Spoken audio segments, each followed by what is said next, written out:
Hi everyone and welcome back to my channel. In today's video, I would like to discuss whether time truly does heal everything or not. I have asked you over on Instagram to send me your thoughts on this topic and also your experiences, and I'm going to leave some of them here on the screen. So the majority of you believe that time can alleviate some pains. However, time in itself does not heal. It's what we choose to do with that time. And that is very much in alignment with my personal life experience. So let's start with the concept of time in general. I believe that time is not linear. And time is a concept that actually doesn't really exist. Because the only moment that exists is the present moment, the moment we are experiencing right now. So healing can only take place in the present moment. I can't say, oh yeah, I'm going to heal tomorrow, because tomorrow doesn't exist. And when tomorrow comes, it will still be the present moment. So time, the present moment, is the gift we have all been given. And what matters now is what we choose to do with it. So let me share my personal experience. And I'm going to give you an example that I'm sure a lot of people can resonate with. So let's talk about healing from a breakup. Now, many years ago, when I went through a very traumatic breakup, I was advised that time heals anything. And I just needed to give it time. I always thought that sounds a bit passive.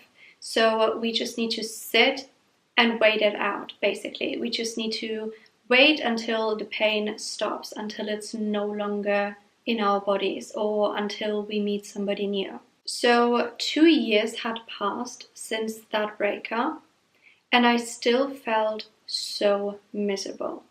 So time didn't really do anything. So I asked myself, well, if people say time does heal, but why do I still feel like this 2 years after the breakup?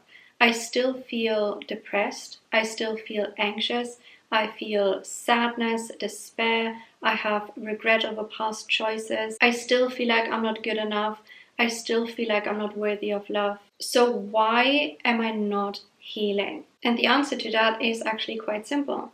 Because during that time, during those 2 years, I decided to repeat what had happened in my head over and over and over again. I remember every single night I would cry myself to sleep and I would think about the breakup. I would think about all the traumatic things that happened in this relationship. I thought about all the lies, all the betrayal. So in my mind, I was playing this drama show every single evening before I went to sleep. And then in the morning, I woke up, my body was aching, I felt sad, I just felt such a deep loneliness. And I continued every single day to do the same. So I was stuck in a loop, I was stuck in a cycle, because nobody had ever taught me how to release these emotions. Nobody had ever taught me how to heal myself. So what I really did was use this time, use those 2 years to keep the pain alive. Like I said, it really took a toll on my physical health as well. In the beginning, I just felt sad. I just felt really heartbroken over this breakup. But as time went on, I got physical symptoms. I developed food intolerances. I had constant issues with my digestive system. I got rashes and skin irritation. So my mind, my thoughts, my negative way of thinking, it inflamed my entire body. And my organs were basically screaming at me to stop. But I couldn't, because I didn't realize what I was doing in the first place. I constantly felt ill, my immune system was down, and I never once questioned why that is. I never saw the link between my thoughts, my emotions, and my physical and mental well-being. So yeah, I spent 2 years of my life poisoning myself keeping the pain alive, living in misery. Always listening to sad songs, always having this negative internal chatter, imaginative conversations with people. I always went back into the past, wishing I could have changed certain things I said, certain things I did. I was not living in the present. I was constantly living in the past or in the future, where my mind told me, well, you will be alone forever and nobody loves you. And the thing is, when you are in a low vibration, your ego will do anything in its power to keep you in that low vibration because it's all it knows. And in a way, it feels comfortable. As weird as that sounds, but our ego, our mind, it finds comfort in what it knows. And it doesn't matter whether that experience is positive or negative. And I truly believed I had no control over my thoughts. I truly believed everything my mind was telling me. So that was the first breakup experience. So after those 2 years, a couple more months had passed, and I met somebody new. And I thought, wow, this is amazing. This person is perfect. This person is now going to help me heal from all of this. Now everything is going to be wonderful. But the issue was, I was still in a low vibration because I had not dealt with that first breakup. I just allowed time to pass.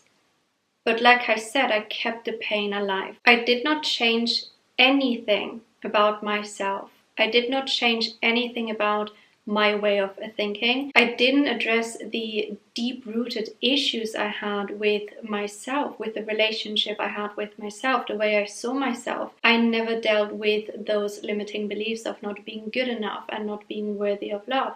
So guess what happens? The cycle, it just repeated itself over and over again. So when I went through another breakup, because obviously that relationship didn't end well either in that vibration I was in, this time I said enough is enough, something has to change, and I'm gonna lean into this. Because what I recognized was I was constantly looking on the outside for something to fix me. I believed, oh, if I only had another boyfriend, if I had only found another partner, then my heart would finally be healed. But that is not how it works. That is never how it works. So this time around, I decided to get to the bottom of why I'm feeling the way I'm feeling. Why do I always attract the same experiences? Why does everything always repeat itself over and over again?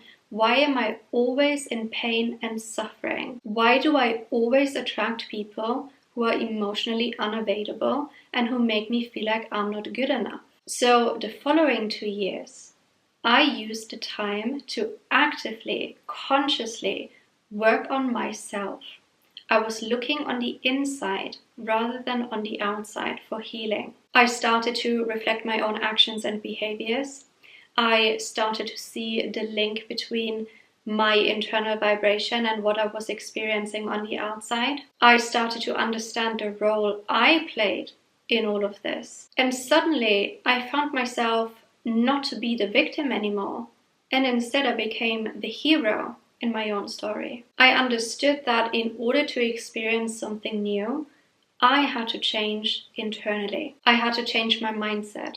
I had to work on the relationship I have with myself. I had to learn how to release anger and sadness, frustration and loneliness from my body, because I did not want this incoherence in my body anymore. And as I started to release, my body started to heal as well. I no longer had any digestive issues. I no longer had any food intolerances. My skin started clearing up. My immune system got so much stronger. I never get ill anymore because my mind stopped creating pain and suffering in my body, mentally, emotionally, and physically. So in those 2 years, I learned how to heal myself. And I continue to let go of a false version of myself. I continue to let go of limiting beliefs. So time really doesn't heal anything. It's what we choose to do with that time that heals. So the first breakup experience, I did not heal because I didn't put in any effort, any conscious effort to heal, because I didn't even understood I needed to heal. But the second time around, I decided to use that time wisely. I decided to use that time to look within, to work on myself. Somebody said, even if time does heal, there would still be a scar left behind. And I understand what this person means by this.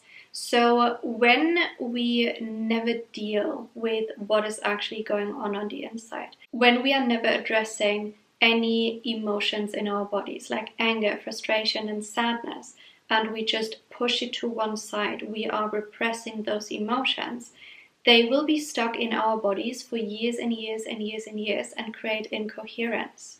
And I think that is what this person means by leaving a scar. Because when you are leaving that incoherence in your body for all of these years, guess what it's going to do? It's going to create even more incoherence. And that is what happened for me. This is why suddenly I had digestive issues. Because I had so much anxiety, so much stress, so much worry about the future. The feeling of never being good enough. But then as I removed the emotion, as I understood that my mind creates anxiety by living in the future, once I stopped doing that, the incoherence in my digestive system could finally leave. Hence why I do not have any food intolerances anymore. That is literally all I did. And from my experience, when we change our mind, our body changes with it. And that is all I have for you today. Please let me know in the comments what your experience has been. I would love to hear your thoughts on this topic as well. I will also leave a link to my Instagram in the description box so you can head over there, because usually I ask you guys in my story to give me your opinions, your thoughts, your experiences when I get an idea for a new YouTube video. So if you want to be involved in this whole process, you can follow me on there, and I would love to have a conversation with you.